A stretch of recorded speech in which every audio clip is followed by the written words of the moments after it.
اب وہ امی کی باتوں کا بھی زیادہ اثر نہیں لیتا تھا۔ میں بھائی کی خوشی کی وجہ نہیں جانتی تھی، پر میں اس کے لیے بہت خوش تھی۔ اور پھر ایک دن بھائی ایک لڑکی کو لے آیا۔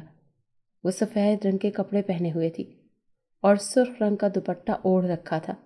ہلکے سے میک اپ کیے وہ بہت خوبصورت لگ رہی تھی۔ اسے دیکھتے ہی میں ٹھٹک گئی۔ اماں نے غصے سے پوچھا کہ یہ لڑکی کون ہے؟ تو بھائی نے جواب دیا، یہ میری بیوی ہے۔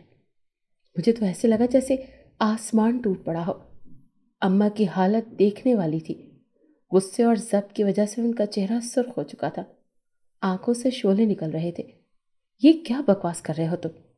اماں اتنے زور سے چلائیں کہ میں نے اپنے دل پر ہاتھ رکھ لیے۔ اس کے بعد بھائی نے کہا کہ اماں، میں آپ کو سب بتانا چاہتا تھا، پر اچانک کچھ ایسا ہو گیا کہ مجھے صنم سے نکاح کر کے اسے گھر لانا پڑا۔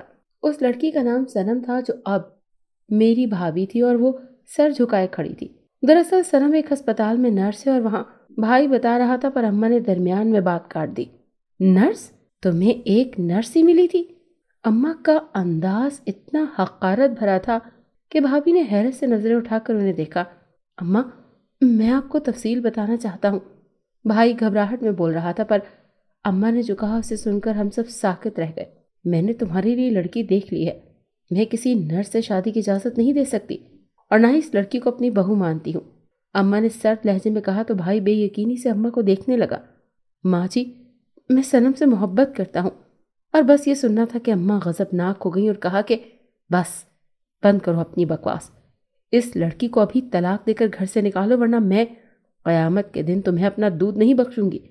یا خدایا، اتنی ظالم ماں! میرا تو دل پھٹ رہا تھا۔ بھائی کتنی ہی دیر اماں کو دیکھتا رہا اور پھر بھابھی کی طرف دیکھ کر بولا، میں نے کہا تھا نا، ہم کہیں اور چلتے ہیں، کیونکہ میری ماں کبھی بھی تمہیں قبول نہیں کرے گی۔ بھائی تکلیف بھرے لہجے میں کہہ رہا تھا۔ یہ سن کر بھابھی نے بھائی کا ہاتھ پکڑا اور کہا کہ میں یہاں سے چلی جاؤں گی۔ میں ماں بیٹے کے بیچ میں نہیں آنا چاہتی۔ میرے لیے اتنا ہی کافی ہے کہ میں آپ کے نکاح میں ہوں۔ بس مجھے طلاق مت دینا۔ اور بھابھی روتی ہوئی چلی گئی، اور بھائی وہ بھی گھر سے نکل گیا۔ میں جانتی تھی بھائی نے واپس آ جانا تھا، کیونکہ اماں نے جو قسم اسے دی تھی وہ اس سے بھاگ نہیں سکتا تھا۔ اماں یہ دیکھ کر سر جھٹک کر اپنے کمرے کی جانب چل پڑی، یوں جیسے یہ سب ایک ڈرامہ ہو۔ اس واقعے کے بعد گھر کا ماحول مزید سخت ہو گیا۔ بھائی نے کبھی بھابھی کا ذکر نہیں کیا۔ اس نے صاف صاف اماں سے بول دیا کہ وہ کسی سے بھی شادی نہیں کرے گا۔ دراصل بھابھی بھائی کو اسپتال میں ملی تھی جب بھائی کا ایکسیڈنٹ ہوا تھا، اور بھائی کو پہلی بار ہی اس سے محبت ہو گئی تھی۔ بھابھی جس اسپتال میں نرس کے طور پر کام کرتی تھی، وہاں کا ایک ڈاکٹر بھی بھابھی کو پسند کرتا تھا، مگر بھابھی کو وہ بوڑھا ہرگز پسند نہیں تھا جو پہلے سے شادی شدہ بھی تھا۔ وہ بھابھی کے ساتھ زبردستی شادی کرنا چاہتا تھا۔ بھائی نے جب اس نرس کی کہانی سنی تو اس کو بچانے کے لیے بھائی کو بھابھی سے جلد بازی میں شادی کرنا پڑی۔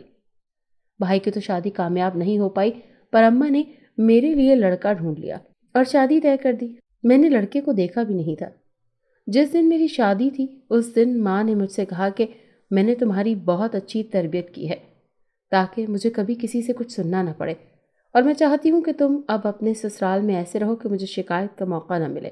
میں نے جی کہہ کر سر ہلایا، کیونکہ میں اماں کی بات سمجھ چکی تھی، اسی لیے میں نے خاموشی سے سر جھکا دیا۔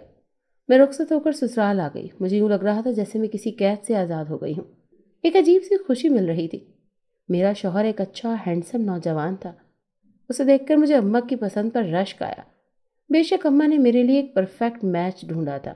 میری نئی زندگی کا آغاز بہت اچھے طریقے سے ہوا، پر اگلی صبح جو ہوا اس نے میرے ہوش اڑا دیے۔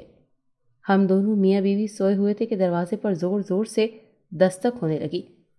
میں جلدی جلدی اٹھی اور دوپٹہ لپیٹ کر دروازہ کھولا تو سامنے میری ساس کھڑی تھی۔ مجھے دیکھتے ہی بولی کہ بی بی، کسی نے سکھایا نہیں کہ صبح سویرے اٹھتے ہیں؟ ان کی بات سن کر میں ساکت رہ گئی، اور تب سے مجھ پر زندگی مزید مشکل ہو گئی۔ میرا شوہر جتنا اچھا تھا، ساس اتنی ہی سخت مزاج تھی، بلکہ وہ میری ماں سے بھی 4 ہاتھ آگے تھی۔ بات بے بات ٹوکتی رہتی، اور ساس کو خوش کرنے کے چکر میں ہر وقت مشین بنی رہتی۔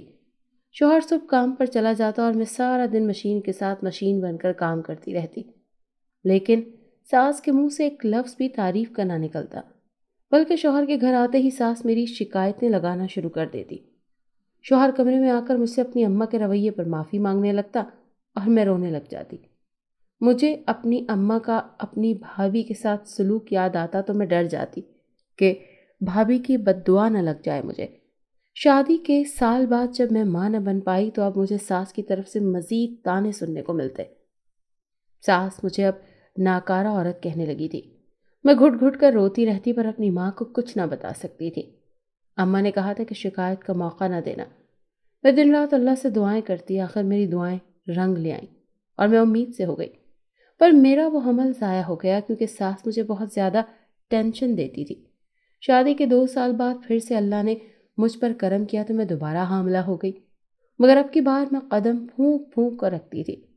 خود کا پہلے سے زیادہ خیال رکھنا شروع کر دیا۔ میری ڈیلیوری کے دن نزدیک تھے۔ ساس نے ایک بار پھر سے روایتی ساس پن دکھایا اور رٹ لگا دی کہ بیٹا ہی ہونا چاہیے۔ اس دن میں سیڑھیاں اتر رہی تھی جب ساس جو میرے پیچھے آ رہی تھی غصے سے مجھے کاندھے سے ہلایا، پر میرا پاؤں پھسلا اور میں گر گئی۔ میرا بھائی اس وقت گھر میں داخل ہوا اور اس نے یہ منظر دیکھا۔ اس کے بعد مجھے تکلیف سے اپنی جان نکلتی ہوئی محسوس ہو رہی تھی۔ پھر میں بے ہوش ہو گئی۔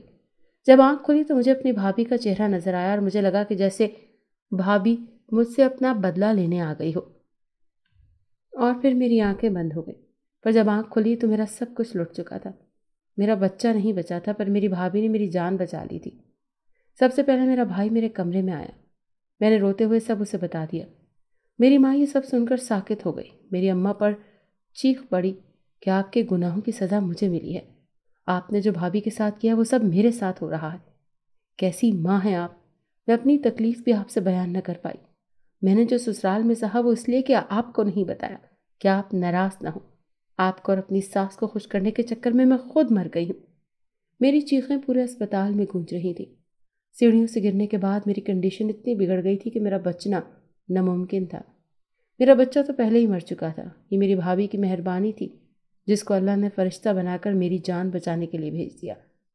میرے بھائی نے میری ساس اور شوہر کی خوب بے عزتی کی، حالانکہ میرے شوہر کا قصور نہیں تھا۔ اس کے بعد بھائی مجھے لے کر ایک الگ گھر میں آ گیا۔